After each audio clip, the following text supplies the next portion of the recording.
It started with one man on the subway platform standing perfectly still, unable to hear anyone calling his name. Within 3 weeks, an entire section of the city had gone completely deaf, and no one could explain why or who would be next. Subscribe now, because this story only gets harder to survive the longer that quarantine lasted. I was working as a building superintendent when the first cases started appearing in our district. Sudden, permanent hearing loss, striking without warning, without any identifiable pattern connecting who it affected. No virus was ever isolated, no environmental cause was ever confirmed. It simply spread, seemingly through proximity, though even that theory broke down constantly under closer examination. Some people standing directly beside someone affected remained untouched. Others across a room, with no apparent contact, lost their hearing entirely within hours.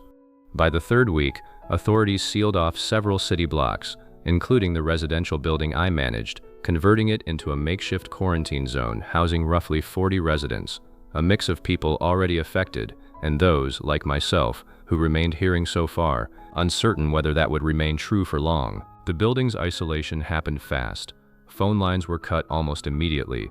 Cell service jammed deliberately by authorities trying to control panic, and misinformation from spreading faster than the condition itself. We were told supplies would be delivered regularly, information would be provided as it became available, and that the quarantine was purely precautionary. None of those promises held for long. Within the building, the divide between hearing and deaf residents created tension almost immediately, born less from cruelty than from the sheer difficulty of coordinating survival across a communication gap none of us had prepared for. A resident named Marcus, deaf from birth long before any of this began, became an unlikely leader simply because he was the only person fluent enough in sign language to bridge both groups reliably. Without him, I don't think the building would have organized at all. 2 weeks into quarantine, supplies stopped arriving on schedule, then stopped entirely. The authority presence outside thinned from a visible daily patrol to nothing at all, no explanation given, no update on when or whether the situation would change. Rumors spread rapidly through the building, some from the hearing residents overhearing static-filled radio broadcasts, others from deaf residents lip-reading conversations at a distance through windows facing the street. Nobody could confirm anything with certainty, and that uncertainty became its own kind of horror, worse in many ways than the condition itself. By the 4th week, a hearing resident named Delacroix began insisting the deaf residents were somehow responsible for the delayed supplies, some paranoid theory about being deliberately left behind or overlooked by authorities because of who remained in the building.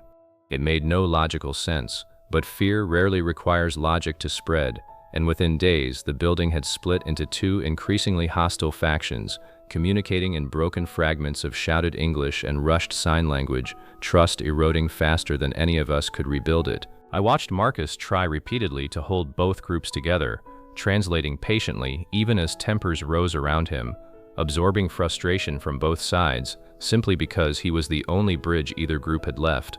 The night Delacroix's faction attempted to seize the building's remaining food supply by force, it was Marcus who stood physically between both groups, unarmed, refusing to move, until the standoff broke apart through sheer exhaustion, rather than any real resolution.